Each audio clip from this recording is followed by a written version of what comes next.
ঠাকুরমা আসে, এই ঠাকুরমার ঝুলি থেকে পানিয়া বের হয়, এই ঠাকুরমার ঝুলি থেকে সমাজ বের হয়, এই ঠাকুরমার ঝুলি থেকে মতিউর বের হয়, এই ঠাকুরমার ঝুলি থেকে বেরোজিন বের হয়।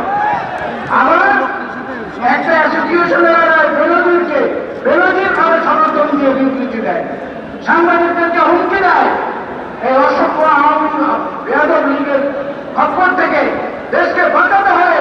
যার উপস্থিত অপরিহার্য তিনি হচ্ছেন দেশনেত্রী বেগম খালেদা জিয়া।